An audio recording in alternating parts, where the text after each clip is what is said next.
At 73, she inherited a forgotten orchard, but her dog uncovered something buried no one was meant to find. The letter arrived on a gray morning, folded too carefully to be random. Eleanor hadn't heard her full name spoken like that in years. No return address, just a key and a place she'd never been. By afternoon, she was driving through miles of quiet land, her German shepherd watching the road like he already knew where they were going and what was waiting there. If you found something buried like this, would you dig deeper or walk away? The building used to be a hardware store. You could still tell if you stood out on the sidewalk long enough. The faded outline of the old sign clung to the brick above the boarded windows. The word tools had peeled away in chunks, leaving behind ghost letters the color of rust and sun. Now it was something else. A place people didn't plan to stay in, but did. Eleanor Vance lived on the second floor, in a narrow apartment that smelled faintly of old carpet and boiled cabbage drifting up from somewhere below. The hallway outside her door carried every sound. Footsteps, coughs, doors opening and closing with that hollow, tired click. She woke early. She always had. Even now, at 73, when there was no reason to. The room was dim. Gray light pressed through the thin curtains, the kind of morning that didn't arrive all at once. It just settled in slowly, like it had nowhere better to be. Eleanor lay still for a moment, listening. That had become a habit over the years. You didn't move right away. You listened first. You made sure everything was the same as it had been the night before. The radiator ticked once, then again. Down the hall, someone coughed. Wet, persistent, nothing out of place. She sat up carefully. The bed springs gave a small protest beneath her weight. Her hands rested in her lap for a second, before she reached for her robe, hanging on the back of the chair. "You up already?" she murmured. A shape shifted near the door. Bruno lifted his head.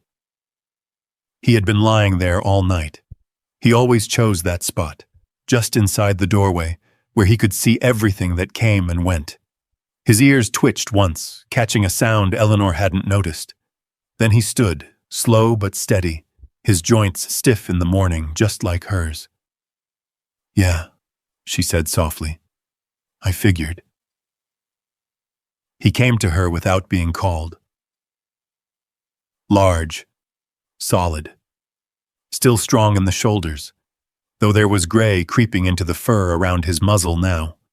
His eyes were the same, though, dark, watchful, too aware for a dog his age. She scratched behind his ear. He leaned into it, just a little. "Another big day," she said.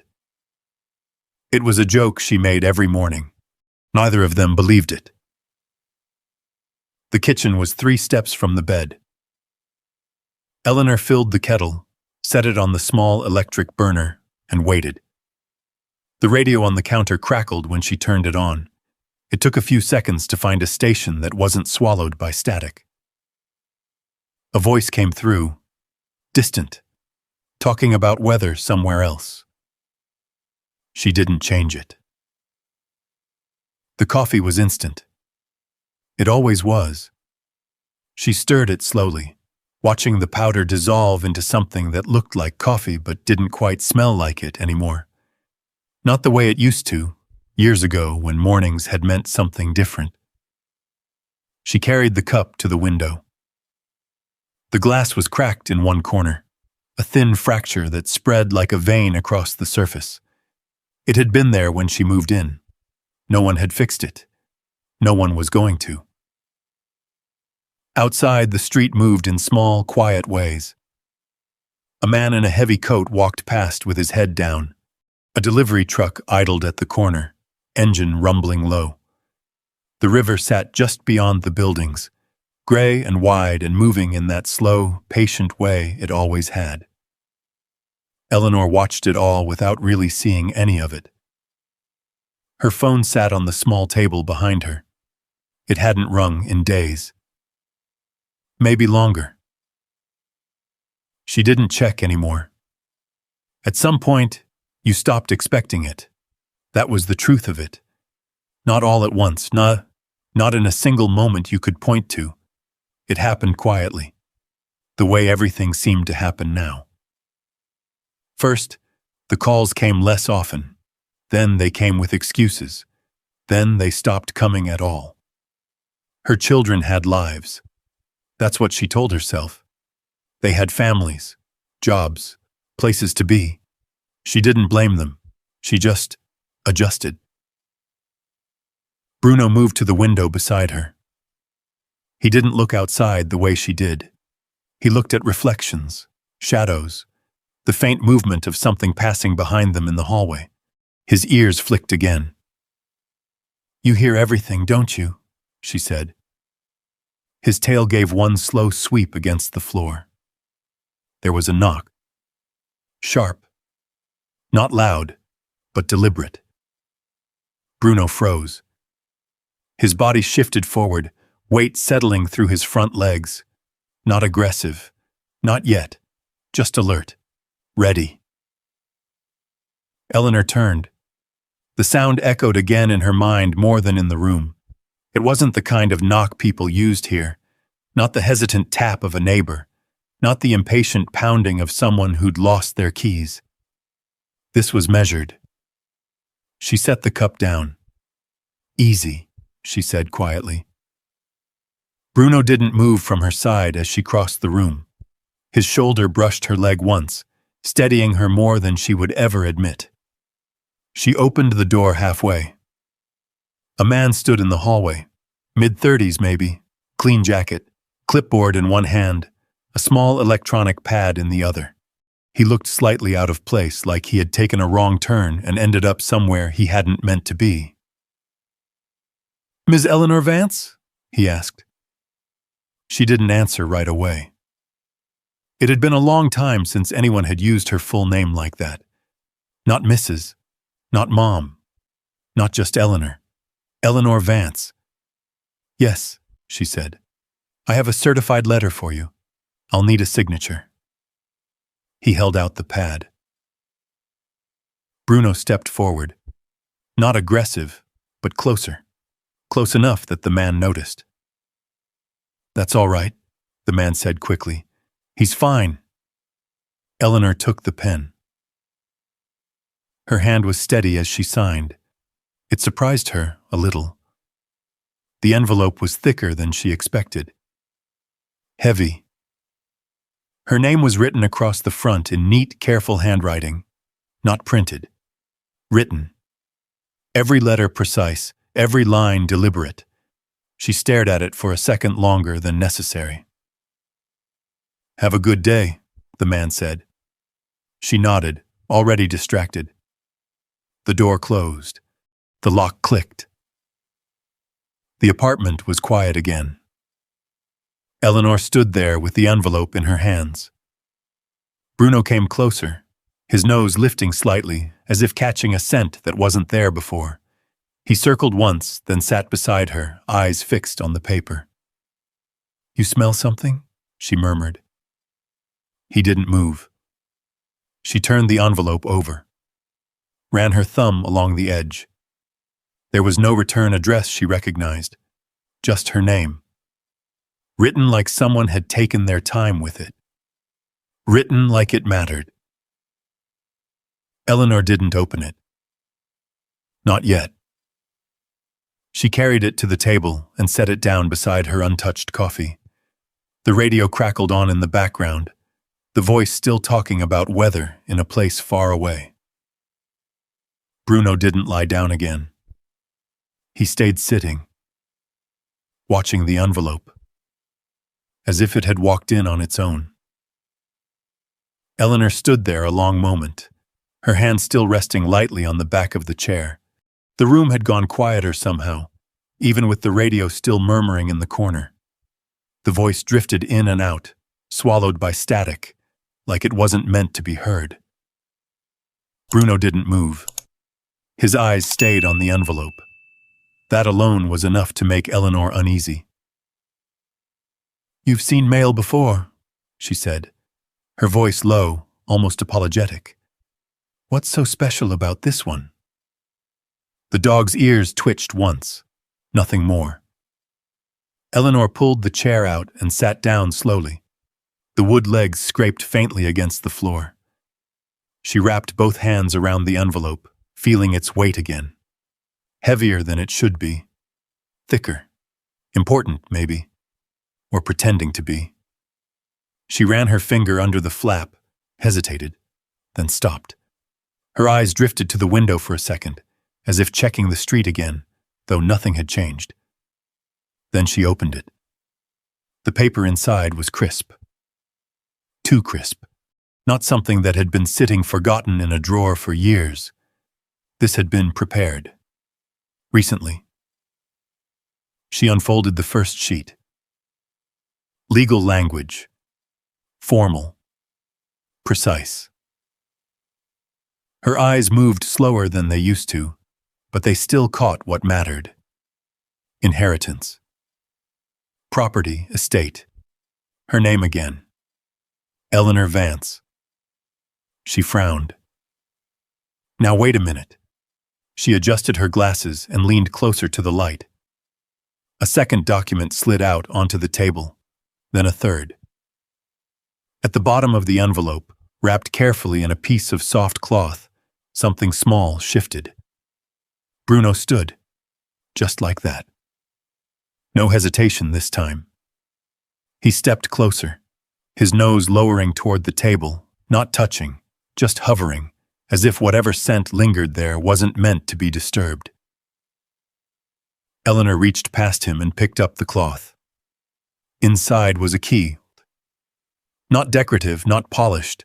A working key, the kind made for something solid, something that had been built to last. She turned it in her fingers. "Where did you come from?" she murmured. The name appeared again on the next page. Clara Hensley. Eleanor read it once, then again. The name didn't move anything inside her. No memory, no recognition. It just sat there on the page, foreign and certain. "I don't know you," she said out loud. The words sounded strange in the room. She read further. Western Pennsylvania, apple orchard, transferred in full. Assets included. Land, structures, equipment. The words stacked on top of each other, heavy in a way that didn't quite make sense. "This has to be wrong," she whispered. Bruno let out a low sound. Not quite a growl, more like a warning he hadn't decided on yet. Eleanor looked down at him. "Don't start," she said gently. "It's just paper." But her voice didn't carry much conviction. She found the handwritten note last. It was folded separately, smaller, thinner than the rest. She unfolded it carefully. The handwriting was the same as on the envelope. Tight. Steady. Deliberate. Not rushed, not uncertain. Each letter placed with intention. "Eleanor, if you're reading this, it means they found you. Come see it yourself. CH." That was all. No explanation. No apology. No reason. Just an instruction. Eleanor stared at it. "That's it?" she said softly. The room didn't answer. She leaned back in the chair, the paper still in her hand. The radiator ticked again, louder now, like it had something to say about all this. "Come see it," she repeated. Her gaze drifted to the legal documents again. The numbers didn't mean much to her, not in that way. But the scale of it, that was clear enough. Land. A whole orchard left to her. A woman who hadn't owned anything larger than this apartment in decades. "That doesn't happen," she said. not to people like her. Bruno shifted beside her. He sat down again, but not the way he had before. Not settled, not relaxed. His body stayed upright, alert, eyes flicking between the papers and the door. Eleanor noticed. "All right," she said quietly. "All right, I see you." She reached down, resting her hand on the side of his neck. His fur was warm under her fingers. Familiar, real. Unlike everything else in the room now. "You don't like it," she said. He didn't move. She looked back at the key. It lay on the table, catching a thin line of gray light from the window. Plain, unremarkable, and yet, it didn't belong here. Neither did the letter. Neither did the idea of an orchard waiting somewhere for her. Eleanor stood up slowly, the chair creaking behind her. She walked to the window again, the papers still in her hand. The street outside looked exactly the same as it had an hour ago. A woman pushing a cart. A man smoking by the corner. The river, steady and indifferent. Nothing had changed. Except everything had. She pressed the paper lightly against the glass, not realizing she was doing it. "Clara Hensley," she said under her breath. The name sounded different spoken out loud. Heavier. Like it carried something she couldn't quite reach yet. Behind her, Bruno let out a quiet huff. Eleanor turned back. The envelope was still on the table. Open now. Waiting. She walked over and gathered everything together again. The documents, the note, the key wrapped in its cloth. She placed them back inside, slower this time. Carefully. As if putting them away might make them less real. It didn't. She set the envelope down in the same spot. Then she sat across from it and waited for something to explain itself. Nothing did. The radio crackled. The radiator ticked. Bruno stayed awake, and Eleanor Vance, 73 years old, sat in a small apartment above a forgotten hardware store, staring at something that had no business being hers. And yet, it was. Eleanor didn't sleep much that night. The envelope stayed on the table, not tucked away, not hidden, just there, like something that had claimed its place without asking permission. She lay in bed with the lamp off, the dim hallway light slipping under the door in a thin strip. Bruno stayed at his usual spot, but he didn't settle the way he normally did. Every so often, his head would lift, his ears would turn. Listening. By morning, Eleanor had made a decision. Not a bold one, not a certain one. Just the kind of decision that comes when something won't leave you alone. "You're coming," she said, tying her shoes slowly. "That much I know." Bruno watched her from the doorway. He already knew. The car took a moment to start. It always did. Eleanor turned the key once, twice. The engine coughed, hesitated, then caught with a low, uneven hum. "Don't give up on me now," she muttered, one hand resting lightly on the wheel. The passenger seat creaked as Bruno climbed in. He didn't curl up the way he usually did on short drives. He sat upright, facing forward, his body angled slightly toward the windshield, as if he understood this was not a trip to the store.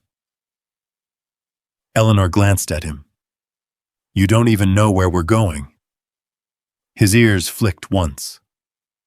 That was answer enough. The town fell behind them quickly. It didn't take much. A few blocks, a turn past the old diner, the bridge over the river where the paint had chipped away years ago. Then the road opened.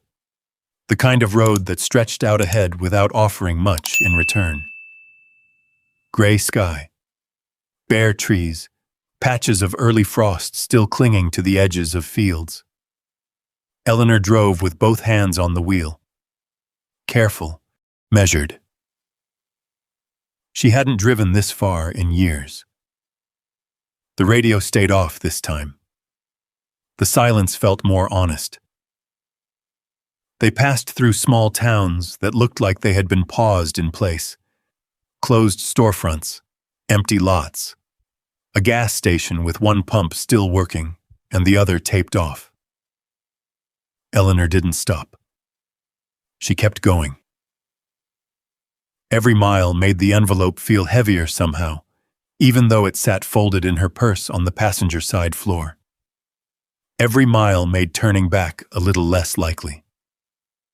"You can still go home," she said quietly. The words didn't land. Bruno shifted slightly. Not restless, just aware. By the time the road changed from asphalt to gravel, the sky had softened into that flat, pale gray that comes before afternoon. The tires crunched under the car. Dust lifted behind them in slow, drifting clouds. Eleanor slowed. The landscape had changed. Rolling hills now. Open stretches of land broken by long rows of trees. At first, she didn't realize what she was looking at. Then she did. Apple trees. Orchards.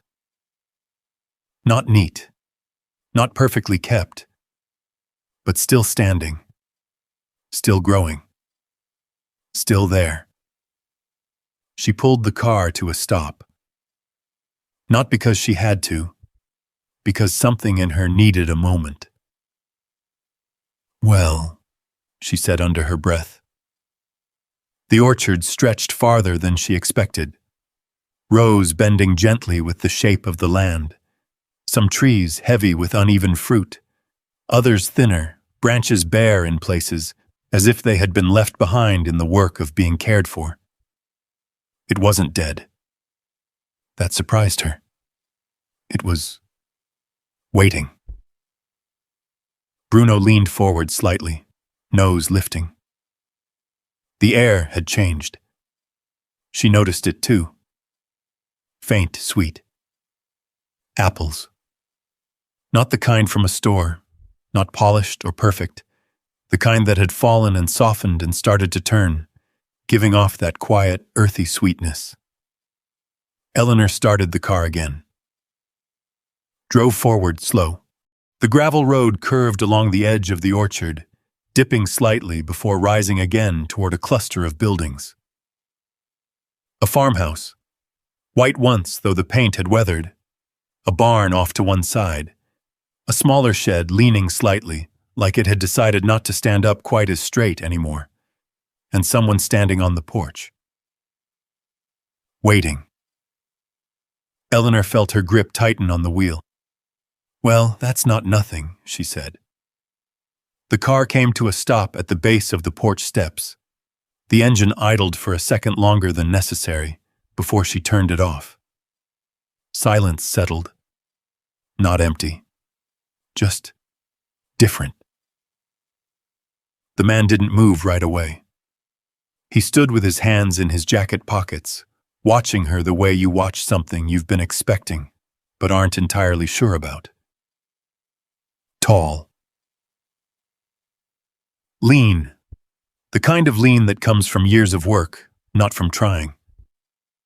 His face was lined, not deeply, but enough to tell you he'd been outside more than he'd been in. Eleanor opened the door. The cold air hit her first. Clean, sharp. Bruno was out before she could say anything, stepping down onto the gravel with a soft thud. He didn't run, didn't bark. He stood beside her. Still. Watching. The man stepped forward then. One step, then another. "Mrs. Vance," he said. not a question. Eleanor nodded once. That's me. He stopped a few feet away. Thomas Hale, he said. I manage the orchard. His voice was steady, flat in a way that wasn't unkind, just careful. Eleanor looked past him, out over the land again. You were expecting me? She asked. Thomas didn't smile.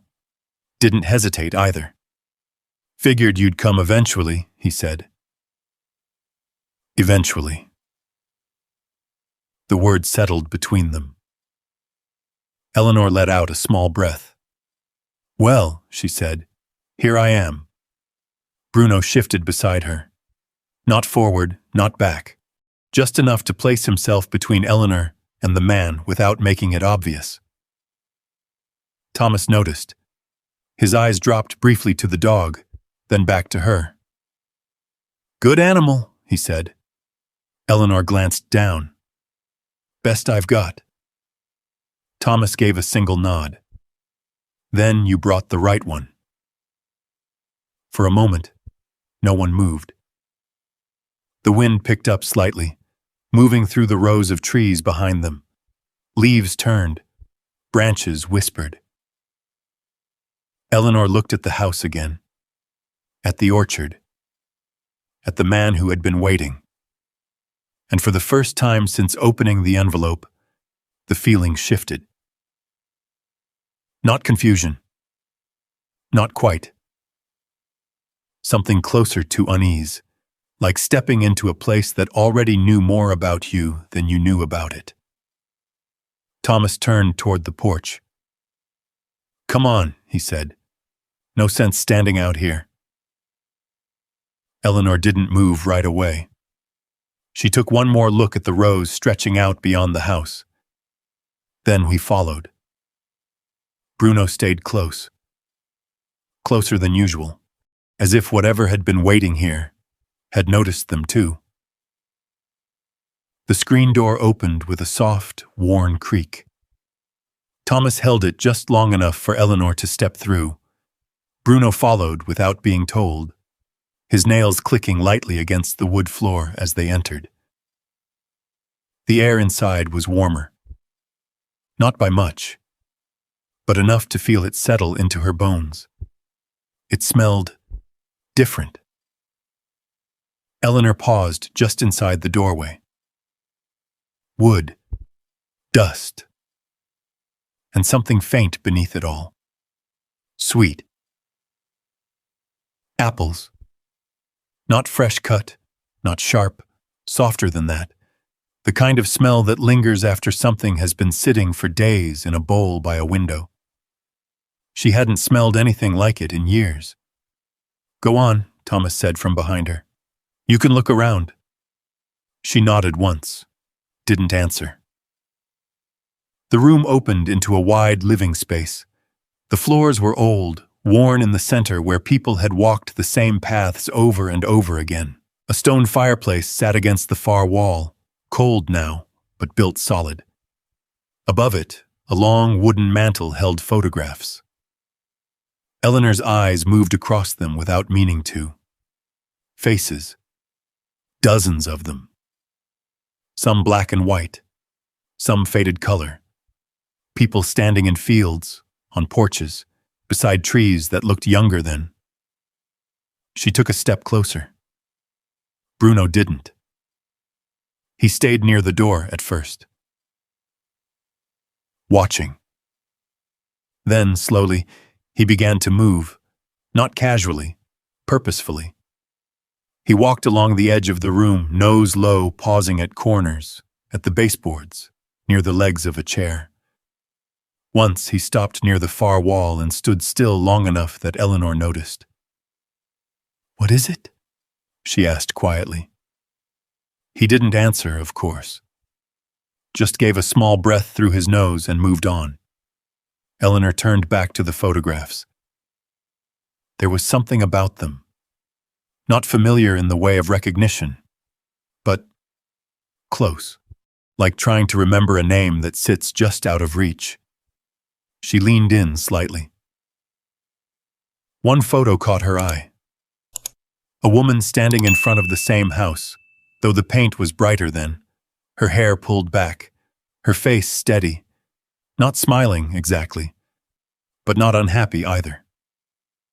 Eleanor stared at it for a moment longer than the others. Then she stepped back. "Clara," Thomas said. Eleanor glanced over. "That's her?" she asked. He nodded. "Clara Hensley." Eleanor looked at the photograph again. "You knew her?" Thomas walked into the room, his boots quiet on the floor. 31 years, he said. Near enough. Eleanor let out a small breath. "She left me all this," she said, "and I don't even know her face." Thomas didn't respond right away. He moved past her toward the kitchen, as if the conversation could wait. "Coffee?" he asked. Eleanor almost said no. Then she didn't. "Yeah," she said. "That'd be all right." The kitchen was simple. Big table in the center. Wood worn smooth from use. Cabinets that had been painted over more than once. A window above the sink looking out toward the orchard. Eleanor stood there while Thomas poured water into a kettle. Bruno moved in behind her. Closer now. He brushed against her leg once, then circled the table slowly, sniffing along the edges. He paused near the far corner, head tilted slightly, ears shifting. Listening again. Always listening. "You live here?" Eleanor asked. Thomas shook his head. "No. Place down the road. Been looking after this one since..." He stopped, adjusted the kettle on the stove. "Since before she passed." Eleanor nodded.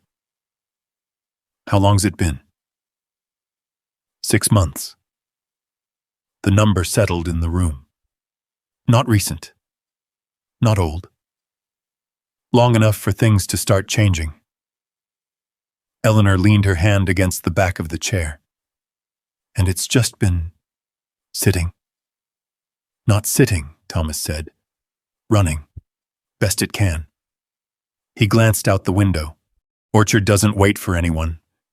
Trees keep doing what they do whether you're ready or not. Eleanor followed his gaze.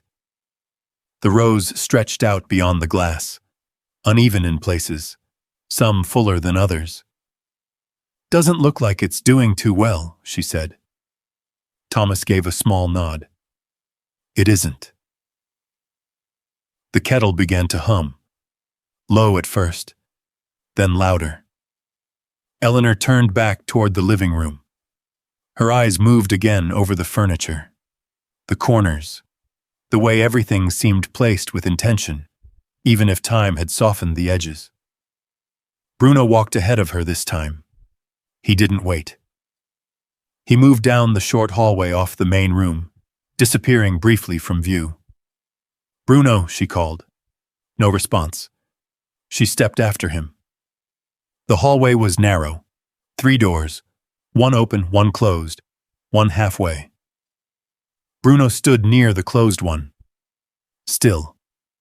His nose hovered near the bottom of the door, not scratching, not pawing, just there. "What is it?" she asked again, softer now. He let out a low sound, not quite a growl, more like uncertainty. Eleanor reached for the knob, hesitated, then turned it. The door opened with a faint click. Inside was a bedroom. Neat, untouched. The bed made tight. A quilt folded carefully at the foot. A dresser with a brush laid across it. A chair by the window. Everything exactly where it had been left. Eleanor stepped inside. The air felt different. Still, like the room had been holding its breath. Bruno followed, slower now. He moved to the corner near the window and sat. Not restless anymore. Just watching. Eleanor ran her fingers lightly along the dresser. No dust. Not much, anyway. Thomas had been keeping up with things. But that wasn't what caught her. It was the feeling. That same quiet pull, like stepping into a place where something had already been decided. She turned slowly, taking in the room. "I don't belong here," she said under her breath. From the doorway, Thomas answered. "Not yet," he said. Eleanor looked at him. "What's that supposed to mean?" He didn't step inside, just leaned lightly against the frame. "Means this place has a way of settling in," he said. "Takes time." Eleanor held his gaze for a moment, then looked back at the room, at the quilt, at the chair, at the window that faced the orchard. She didn't argue. Because part of her, a small part, wasn't sure he was wrong. From the kitchen, the kettle whistled. Sharp, breaking the quiet. Bruno stood, turned back toward the hallway. Eleanor followed him out. But as she stepped back into the living room, her eyes drifted once more to the photographs on the mantel. And for just a second, only a second, she had the strange, unsettling feeling that she had seen this place before. Not clearly, not fully, but enough to make her pause, enough to make her wonder. The house felt familiar, and she didn't know why. Eleanor stood there a moment longer than she should have. Not moving, just letting the feeling sit. It wasn't memory, not exactly. Nothing clear enough to name. But it lingered in her chest like something half-remembered, a place she might have passed through once without noticing, a voice she might have heard and forgotten. "Coffee's ready," Thomas said from the kitchen. His voice pulled her back. Eleanor turned, slow, like she was leaving something behind she hadn't meant to find. Bruno was already moving ahead of her. Back toward the kitchen. He walked differently now, still alert, but not restless in the same way. As if the house had given him something, or taken something away. They sat at the table. The coffee was stronger than what she made at home, darker, real. It settled heavy and warm as she took a sip. Eleanor wrapped both hands around the mug.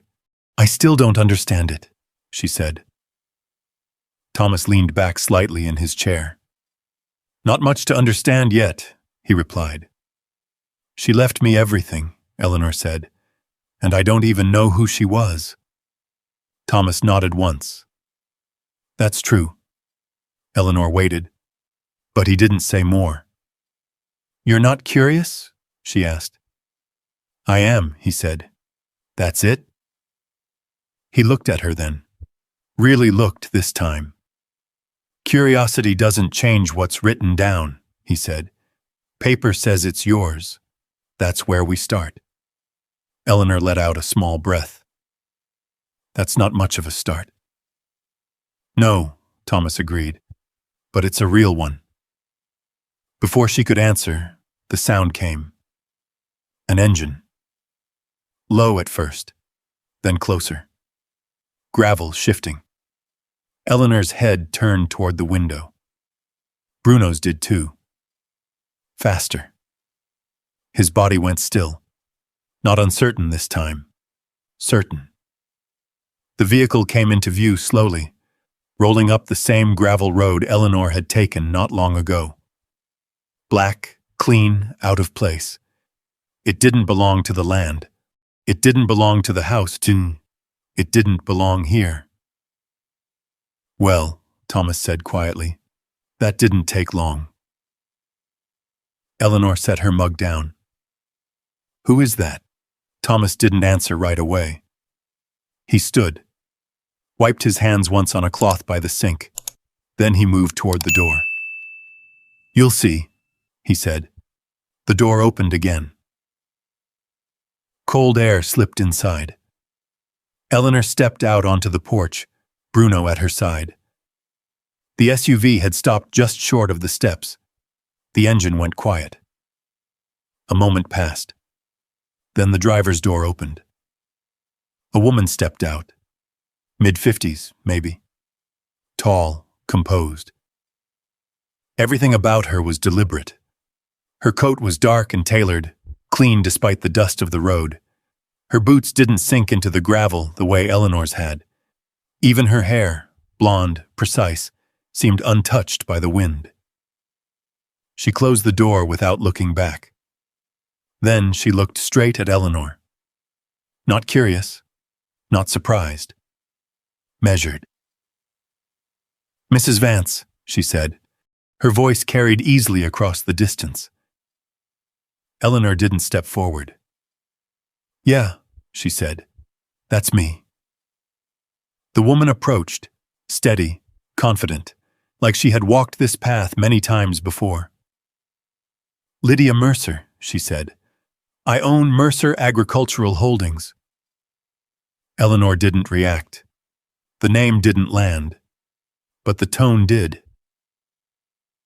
"And you are?" Eleanor asked. The faintest hint of a smile touched Lydia's lips. "Someone who's been watching this property for a long time."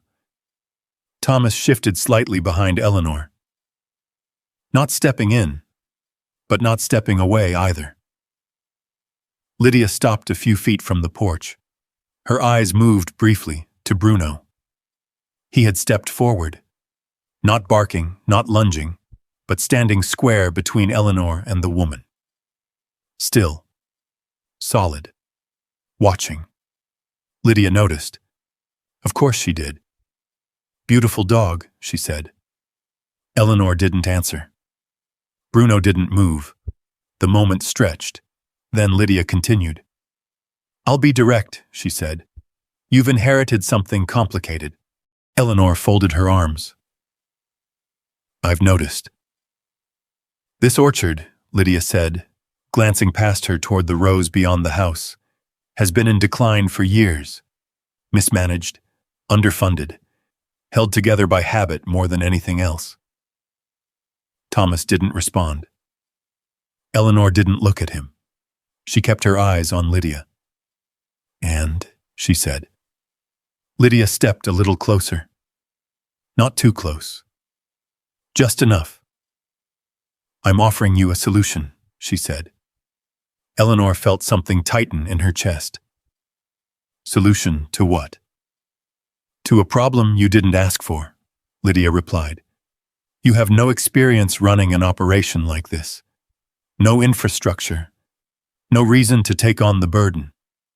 She paused. "Let it settle. I'm prepared to buy the property. Immediately." Eleanor didn't speak. Lydia continued.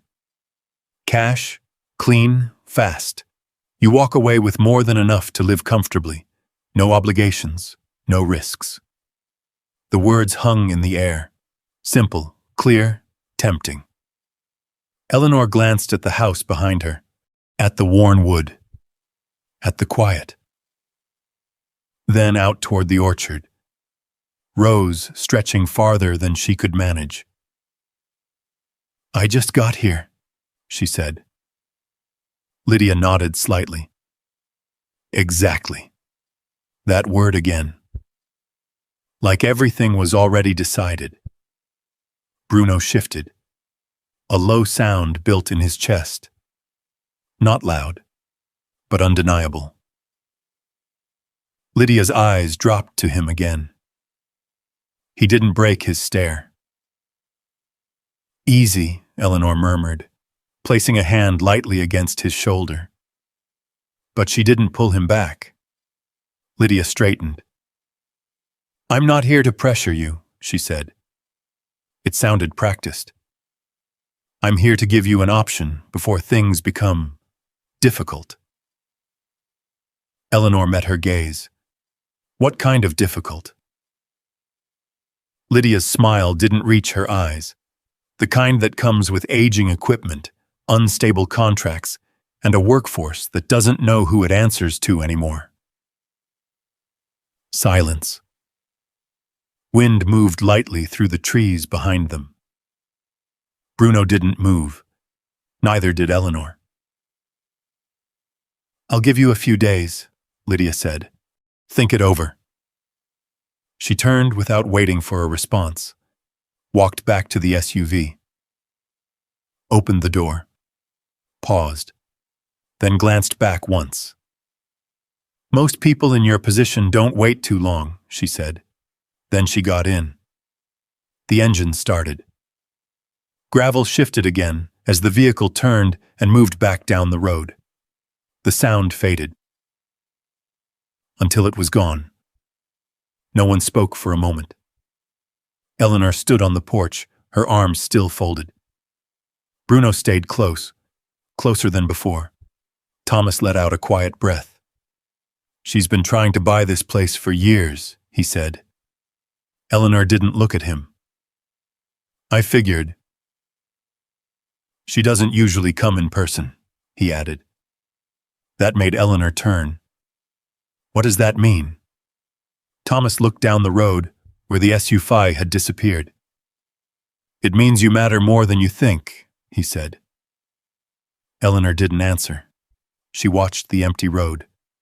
Then she looked down at Bruno. He was still tense, still focused. "All right," she said softly. "I hear you." But she wasn't sure what she was hearing yet. Only that something here wasn't as simple as it had first seemed. And whatever it was, Bruno had already found it. He didn't leave the porch right away. Even after the sound of the SUV had faded, even after the dust settled back into the road, Bruno stood there with his body angled toward the orchard, ears forward, eyes fixed. Waiting.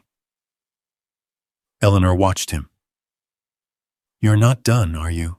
she said quietly. He didn't look at her. That was answer enough. The afternoon stretched slowly. Thomas went back to work without saying much more. There were fences to check, tools to sort, things that had been waiting long before Eleanor arrived and would keep waiting if left alone. Eleanor stayed near the house. She walked the perimeter once, then again. Not far, just enough to see. The orchard felt different from the porch, closer, more detailed. The rows weren't as even as they had looked from a distance. Some trees leaned, some stood straight and strong. Others looked tired, branches thinning, bark split in places. The ground was uneven underfoot, soft in spots, hard in others. Bruno moved ahead of her now, not wandering, tracking. He didn't run through the rows the way a younger dog might. He moved with purpose, stopping often, lowering his nose to the ground, then lifting it again as if testing the air. "What are you looking for?" Eleanor asked. She didn't expect an answer. He paused near the edge of a row, looked back at her once, then kept going. Eleanor followed. The shed sat a little apart from the main structures, older than the barn by the look of it. Leaning slightly to one side. The wood had darkened with age and weather, boards pulling away just enough to let thin lines of light slip through. Bruno stopped 10 feet from it. This time he didn't hesitate. He went straight to the side wall, near where the ground dipped slightly, and began to dig. Fast. Focused. Not playful. Not curious. Driven. "Hey." Eleanor stepped closer. "Bruno, what are you?" He didn't stop. Dirt kicked back behind him in short bursts. His body stayed low, shoulders working, paws cutting into the soil with urgency. "Bruno." "Nothing." Eleanor reached for him, then stopped herself. Something about the way he moved.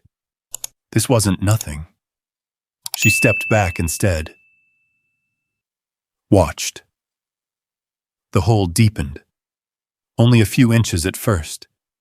Then more. The soil grew darker the deeper he went. Damp, packed tighter. His breathing grew heavier. Still, he didn't stop. Then a sound. Soft, dull. Not earth. Bruno froze. Just for a second. Then he scraped again, slower now, more deliberate. The edge of something appeared. Metal. Eleanor felt something shift in her chest.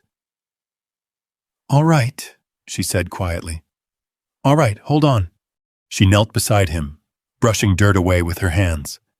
The soil was cold, clinging to her fingers. She didn't mind. Piece by piece, the shape came into view. A box. Small enough to lift, but heavy enough to matter. Rust had eaten at the edges, but it was still intact. Bruno stepped back. Not far, just enough to let her take over. Eleanor worked her hands under the sides and lifted. The box came free with a soft, pulling sound.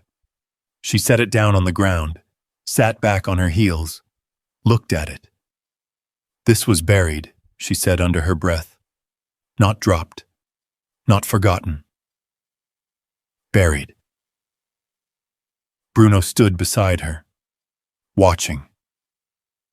Eleanor wiped her hands against her coat, leaving streaks of dark soil behind.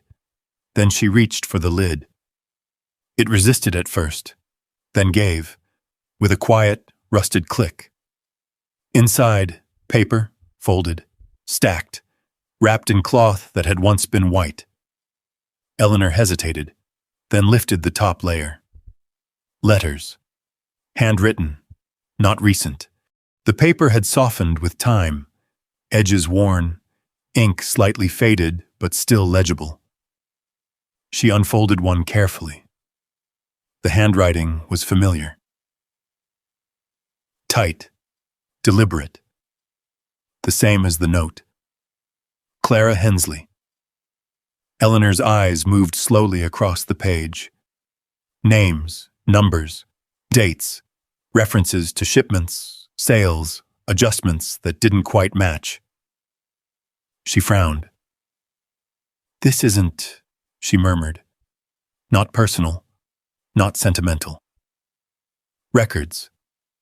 Another paper beneath it. Receipts, different buyers, different amounts, some marked, some crossed out. Eleanor pulled out more.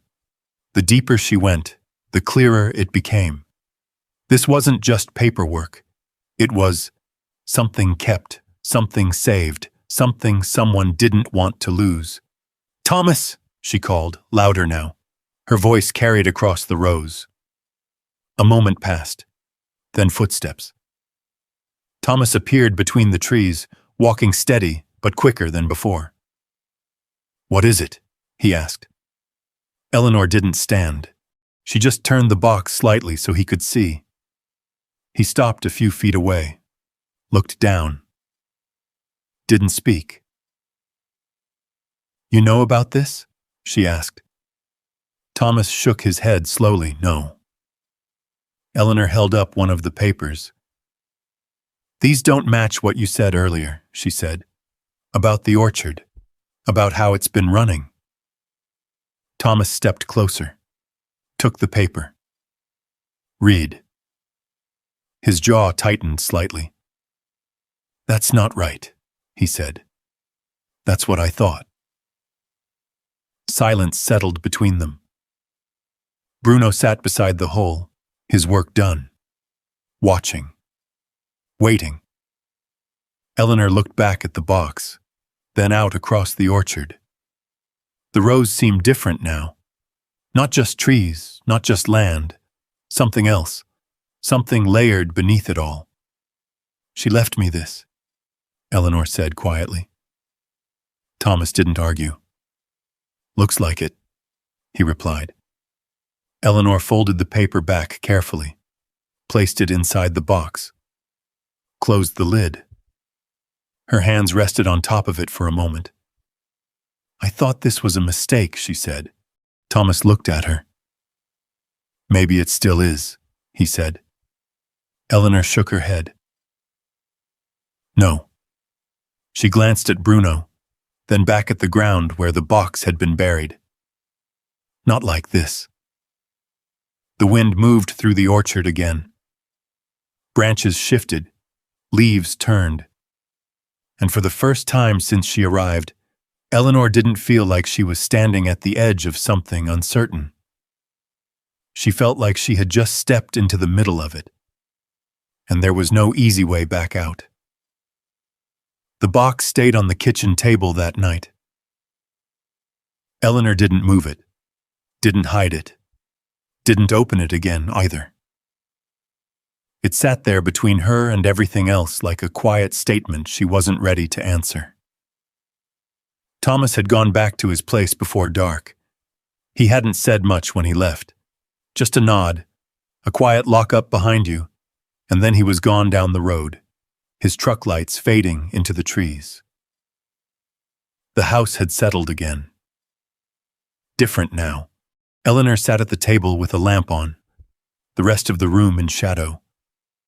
The documents from the box lay spread out in front of her, edges overlapping, some folded back, some turned sideways, as if she'd tried to make sense of them and stopped halfway through. Numbers, dates, names, always the same few names. They repeated in ways that didn't feel accidental.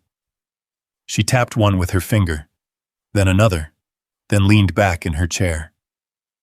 "This isn't just bookkeeping," she said aloud.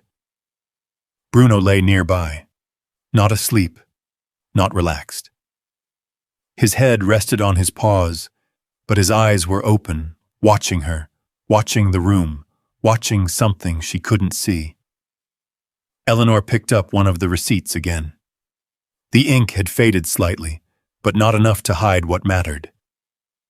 Quantities didn't match. Prices shifted. Shipments listed twice, or not at all. "Who keeps records like this?" she murmured. Then she stopped. Not who. Why? The question settled heavier. She placed the paper down slowly. Outside, the wind moved through the orchard, brushing against the sides of the house in long, low passes. The sound came and went, like breath. Eleanor stood, walked to the window. The trees were darker now, rose fading into shadow. What had looked peaceful earlier now felt different. Layered. Like something had been happening here long before she arrived, and had never really stopped. Morning came early. Cold. Gray. Eleanor hadn't slept much. The bed felt unfamiliar, too soft in some places, too quiet in others. Every sound in the house had carried, floorboards settling, the distant shift of wind, Bruno's occasional movement near the door. By the time the light reached the windows, she was already up. Dressed. Standing in the kitchen, the box still on the table. Bruno stood before she did, waiting. "You're not going to let this go, are you?" she said. He didn't answer, just moved toward the door. The yard was damp underfoot. The kind of damp that settles into everything overnight. The grass held onto it. The wood of the porch darkened with it. Even the air felt heavier, closer. Eleanor stepped down carefully. Bruno moved ahead. Not toward the shed this time, toward the rows. Deeper. She followed. The orchard looked the same. But she didn't. She saw things now she hadn't noticed before. A section where the ground dipped unevenly. A row where the trees leaned just a little too far. A patch where the leaves looked thinner, duller. Not neglect. Something else. She reached out, touching the bark of one tree as she passed. It felt rough under her fingers, familiar in a way that didn't make sense. Bruno stopped. Ahead, near the edge of one of the outer rows, someone was already there. A man. Late 60s, maybe. Solid build. Not tall, but grounded in the way some people are when they've spent their lives working with their hands. He stood with his back to them, adjusting something near the base of a tree. "Morning," he said without turning. Eleanor paused. "You heard us?" "Didn't need to," he replied. Now he turned. His face was lined, weathered, eyes steady, not unfriendly, just reserved. "Harold Pike," he said. "Been here longer than most." Eleanor nodded. "Eleanor Vance, I know. That landed differently." She didn't ask how. "Thomas said you might be around," Harold continued. "Figured I'd get an early start." His eyes moved briefly to Bruno. Held there a moment longer than necessary, then back to Eleanor. "Good dog," he said. Bruno didn't respond, didn't step forward, didn't relax. He stood still, watching. Eleanor noticed. "Yeah," she said. "He usually is." Harold turned back to the tree, went back to what he was doing. Conversation over, or at least that's how it felt. Eleanor didn't push it. She moved on. Bruno didn't. He stayed where he was, watching Harold. Not aggressive, but fixed. Eleanor took a few steps, then stopped. "Bruno." "Nothing." She turned. He hadn't moved. "Come on," slowly he stepped back toward her. But his eyes stayed on the man. Even as he walked away, by midday, the problems started to show. Not all at once. In pieces. A machine near the barn refused to start. Not unusual, Thomas said.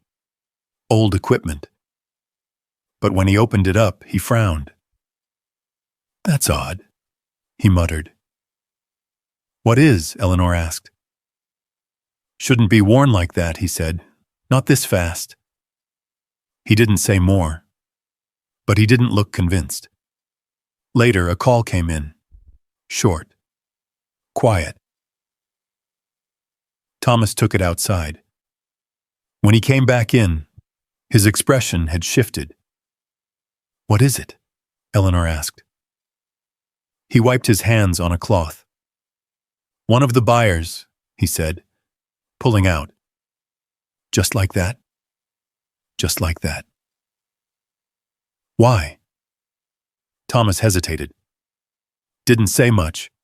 Just timing," they said. "Ownership change." Eleanor felt something tighten. They knew already? Thomas looked at her. "People know things," he said, "faster than they should sometimes." That sat wrong. She glanced toward the window, toward the rows, toward where Harold had been earlier. "He talked to you much?" she asked. Thomas followed her gaze. "Harold," he said, "not more than usual." Eleanor didn't answer. She thought about the way Bruno had stood still, the way he hadn't moved, the way his eyes had stayed fixed. That wasn't nothing. She knew that much. That night, she spread the papers out again. This time slower, more careful. She made small piles, grouped names together, dates, transactions. Patterns began to form. Not clearly, not clean, but enough. "This isn't decline," she said quietly. Bruno lifted his head. "This is something else." She picked up one sheet, then another. Same names, same gaps, repeated, over years, not random, never random. Her eyes moved across the page, then stopped. Harold Pike. The name sat there. Not once. More than once. Connected. Subtle. But there. Eleanor leaned back. The chair creaked beneath her. "Well now," she said under her breath. Bruno stood, came closer. She looked at him. "You saw it before I did," she said. His tail moved once. Slow. Eleanor looked back at the papers, then toward the dark window, toward the orchard beyond it. The place didn't feel quiet anymore, not in the same way. It felt watched, not by something unknown, but by something that had been here all along. Waiting. Working. And now cracking. Just enough for her to see it. Eleanor didn't sleep at all that night. The papers stayed spread across the table, the lamplight catching the edges, turning the ink into something darker, heavier. Every name she had circled, every number that didn't match, every line that felt like it had been written with one hand and corrected with another. She sat there long after the house had gone quiet, long after the wind had settled. Bruno stayed close, not restless, not pacing, just present, waiting. By morning, something inside her had shifted. Not fear, not confusion. Focus, the kind that comes when the pieces start to fit just enough to show the shape of something underneath. She folded the papers carefully, put them back into the metal box, closed it, then stood. "Come on," she said. Bruno was already moving. The barn stood farther out than the shed. Larger, older. The wood darker, weathered deeper by years of storms and sun. The doors hung slightly uneven, one side pulled just a fraction lower than the other. Eleanor had seen it the day before, but she hadn't gone inside. Not yet. Now she did. The door opened with a long, dragging sound. Dust shifted in the air as the space breathed for the first time that morning. Inside, the smell was different from the house. Heavier. Earth. Film. Old hay. Time. Light slipped through gaps in the boards, falling in thin lines across the floor. Tools hung where they had been left. Hooks, chains, empty spaces where something used to be. Bruno didn't hesitate. He stepped in. Slow, deliberate. His head lowered, nose working, tracing something along the ground that Eleanor couldn't see. "You've been here before," she said quietly. He didn't respond, just kept moving. Eleanor followed. Her boots echoed softly against the wooden planks. The barn felt quieter than it should have been. Not empty. Just still. Bruno moved toward the back, past an old workbench, past a stack of crates, then stopped. Right in the center of the floor. He stood there. Still. Then he looked down. Eleanor stepped closer. "What is it?" He didn't dig this time. Didn't scratch. He just stood there, eyes fixed on the boards beneath his feet. Eleanor looked down. At first she didn't see anything. Just wood. Worn. Scuffed. Then, a seam. Faint. Running just slightly off the natural lines of the floor. She crouched, ran her fingers along it. It wasn't part of the original boards. Different grain. Different cut. Replaced, or added. Her breath slowed. "All right," she said under her breath. She pressed her palm against the wood. Pushed. Nothing. She stood, looked around, found a rusted pry bar leaning against the wall, brought it back, knelt again. "Stay back," she murmured. Bruno didn't move. The metal slid into the seam with resistance. Then a shift. Small, but enough. Eleanor pulled. The board lifted, slow, heavy, then came free. Beneath it, darkness. A narrow space, not deep, but intentional. She set the board aside, reached down. Her fingers brushed against paper. More than one. She pulled them up. A bundle, tied with string, older than the ones from the box. The paper felt different, more fragile, more worn. Bruno stepped closer, watching. Eleanor sat back on her heels, untied the string. The first document she unfolded wasn't a letter. It was a contract, typed, stamped, official. Her eyes moved across it slowly. Ownership, transfer, signatures, dates. She frowned. "That's not right," she whispered. The name on the top, her father's. Eleanor Vance's father. She hadn't seen it written like that in decades. Not outside of old records, not here, not connected to this place. She turned the page. Another document. Same pattern, same names, different date. Then another, and another. Each one pulling the same thread tighter. Her father had owned part of this land, years ago. Before it had ever been called Clara Hensley's orchard. Before it had been anything she recognized. Eleanor's hand tightened slightly on the paper. "That can't be," she said. But the documents didn't argue. They just existed. Bruno shifted beside her. Not tense, not uncertain, just present. As if this was what he had been leading her to all along. Eleanor reached for the next piece. This time, a letter. Handwritten. The same tight, deliberate script. Clara. She unfolded it slowly. Read. And the world shifted. Clara had known. Not just about the orchard. About everything. The deals. The transfers.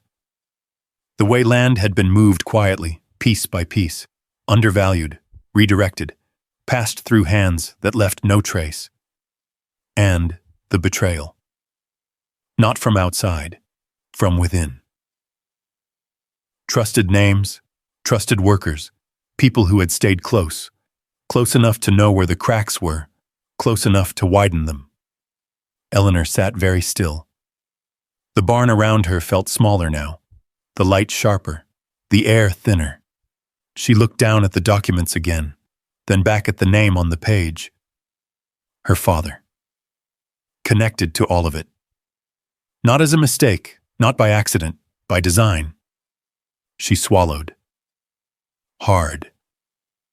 This wasn't just hers, she said. Bruno's ears flicked. Eleanor looked at him. This was ours. The word felt strange. Heavy, but right. She gathered the papers carefully, held them closer this time, not just as evidence, as something else. Something returned. Something that had been taken and hidden. Outside, the wind moved through the orchard again. The sound carried through the gaps in the barn walls. Long, low, like something breathing. Eleanor stood slowly. The board still lay open behind her. The space beneath it no longer empty. She didn't close it right away. She just stood there, holding the truth in her hands. And understanding, this was never just about an inheritance. It was about something that had been buried, and someone had made sure she would find it. Eleanor didn't close the floor right away. She stood there in the barn, the open space behind her, the papers in her hands, the weight of them settling deeper with every passing second. Bruno stayed beside her. Quiet, steady. Whatever urgency had driven him before had shifted. He wasn't searching anymore. He was waiting. Eleanor let out a slow breath. "All right," she said under her breath. Her voice didn't echo this time. It held. She gathered the documents carefully, stacking them in a way that made sense to her now. Not random, not scattered, connected. Then she replaced the board. Not to hide it, just to keep it intact. For later. For what came next.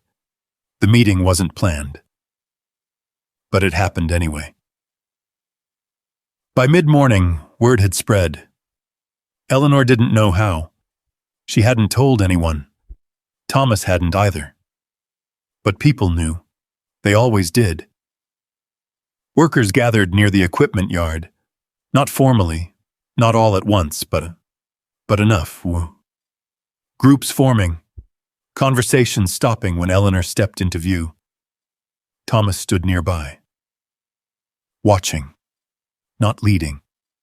Just present. Eleanor walked forward slowly.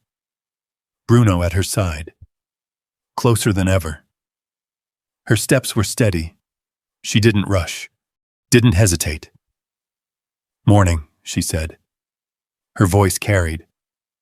It didn't need to be loud. A few replies came back.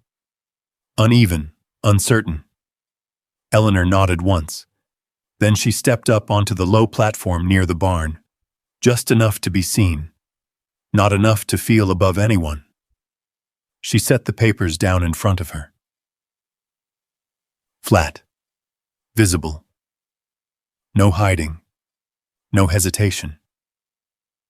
"I found something," she said. Silence followed. Not empty. Tight. Eyes shifted. Not everyone. But enough. Eleanor let the silence sit. Then she picked up one sheet. Held it where it could be seen. "Records," she said. "Contracts. Transfers. Things that don't line up with what I was told." No one interrupted. No one stepped forward. But something changed in the air. Pressure. Eleanor turned her head slightly, not looking at everyone. Looking at one. Harold Pike stood near the edge of the group, just as he had the day before. Not front, not back. Watching. His posture hadn't changed, but his eyes had. Eleanor saw it. That was enough. "You've been here a long time," she said. Not accusing. Just stating. Harold didn't move. "Long enough to know how this place works," she continued. Still nothing. Bruno shifted. One step forward.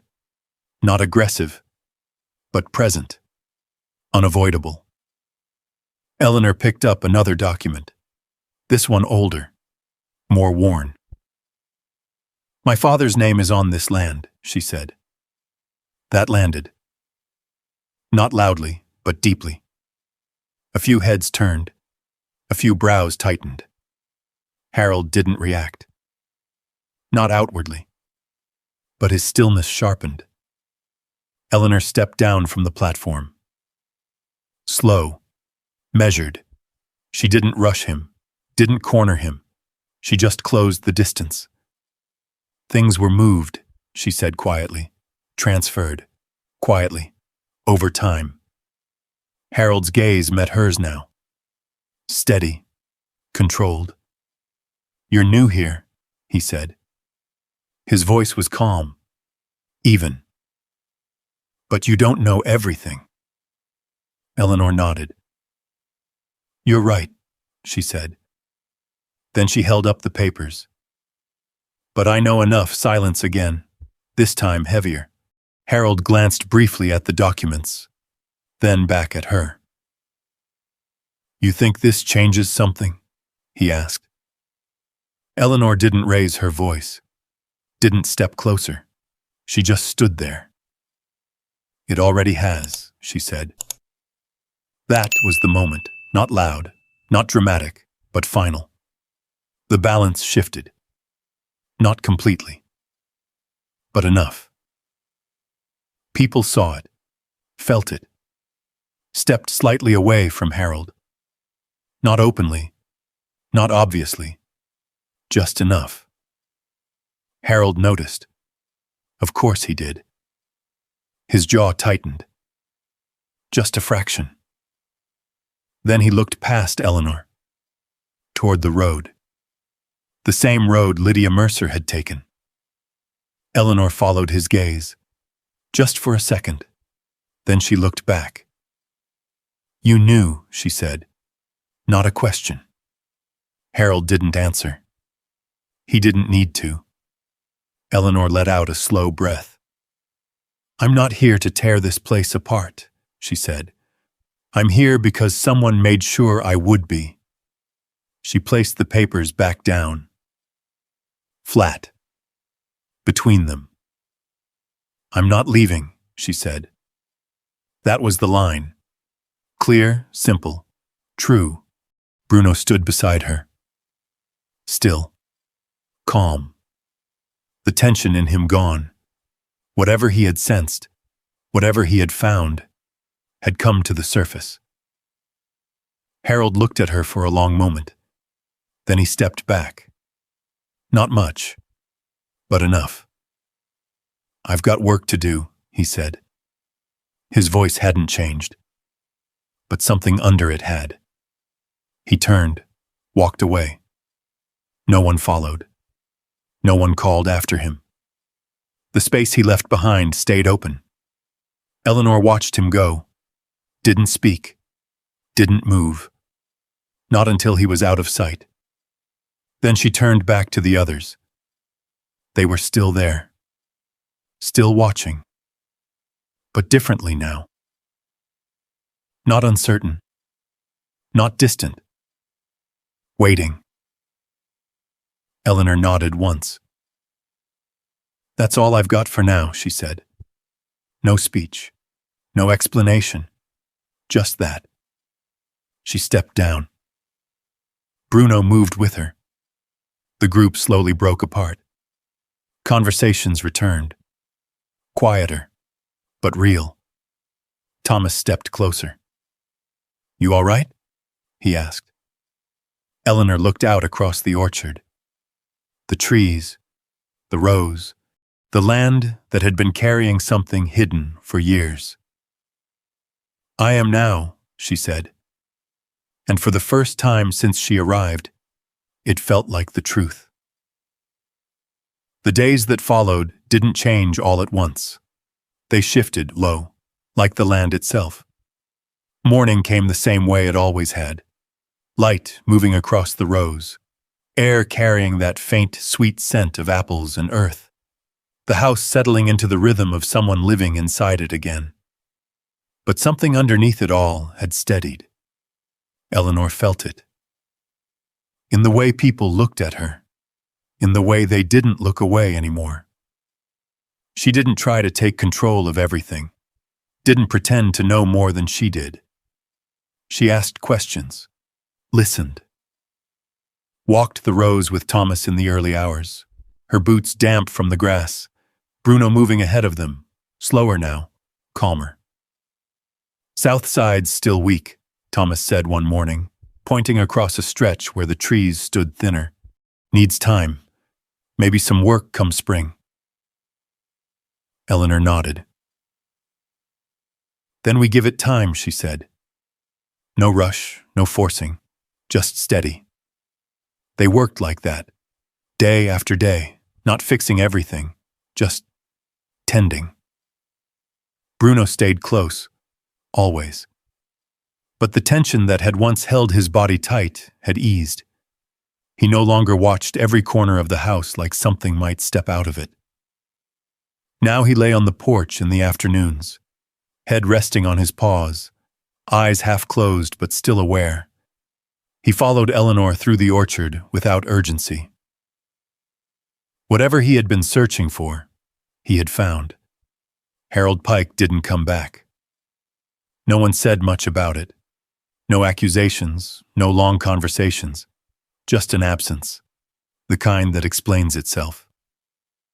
Lydia Mercer tried once more. A letter this time. Short, professional. The offer still stood. Better, even. Eleanor read it at the kitchen table, then folded it. Set it aside. Didn't answer. Thomas watched her from the doorway. "You sure?" he asked. Eleanor didn't look up right away. Then she did. "I didn't come all this way to walk away from it," she said. That was enough. He nodded once. Didn't ask again. Weeks turned into months.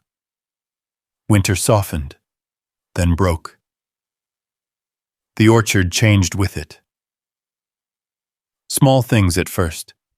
Buds forming, branches filling, color returning where there had been only gray. Eleanor learned the land the way you learn a language. Slow, careful, mistakes made, corrected. Not all of it made sense at once, but enough did. She found herself moving through the house differently too. Less like a visitor, more like someone who belonged there. She opened drawers she hadn't touched before, used rooms she had once avoided, sat in the chair by the window in the afternoons, reading through the last of Clara's letters. Not the records, not the evidence, the other ones, the ones that spoke plainly. About the orchard, about the years, about the choices made and not made. Eleanor read them more than once. Sometimes she didn't understand everything. Sometimes she didn't need to. One evening, as the light faded across the hills, she took one of those letters outside. Sat beneath a tree that had begun to bloom. The petals were pale, soft, falling slowly with the wind. Bruno settled beside her. Close, as he always had. Eleanor held the letter in her lap. Didn't read it this time, just held it. The orchard stretched out in front of her. Rose steady, alive, not perfect, but real. She let her eyes move across it slowly, taking it in. Not as something given, but something returned. Bruno shifted, rested his head lightly against her knee. She placed her hand on his neck, felt the warmth there, the weight, the presence that had never left her. "You knew before I did," she said quietly. His ear flicked once. She smiled faintly. Figures. The wind moved through the trees. Soft. Even. Eleanor looked down at the letter again, then folded it, carefully, set it beside her. For a long time she sat there without moving, not waiting, not wondering. Just being. The house behind her, the land in front of her, the quiet settling in around her in a way it hadn't before. Not empty, not lonely, full, in its own way. She hadn't come here looking for anything. Not really. But she had found something anyway. Or maybe it had been waiting. Some lives are not empty. They are simply waiting for the moment when their meaning catches up to them. Eleanor sat there a long time after the wind moved on, her hand still resting on Bruno's neck. The letter folded beside her. All those years, she had thought life had closed in on her, quietly, without asking, like doors shutting one by one until there was nothing left behind them. but it hadn't been closing. Not really. It had been holding something, holding it steady, and still she was the kind of person who wouldn't walk away from it. She looked at across the orchard again. The trees wasn't perfect. Some clean, some had scare, some would never grow the same way again. Still, they had fruit. Still, they stood. Bruno stayed deep beside her, resting just a little closer. He hadn't known about contracts or names or what had been taken. He had just stopped where the brow felt wrong and refused to leave it alone. Eleanor let out a slow breath. You saw it, she murmured, before I ever could. The light softened, evening settling in. For the first time in a long while, she didn't feel like she had been left behind by anything, just delay. So tell me, what have you worked past in your own life that might still be waiting for you to come back and finally see it?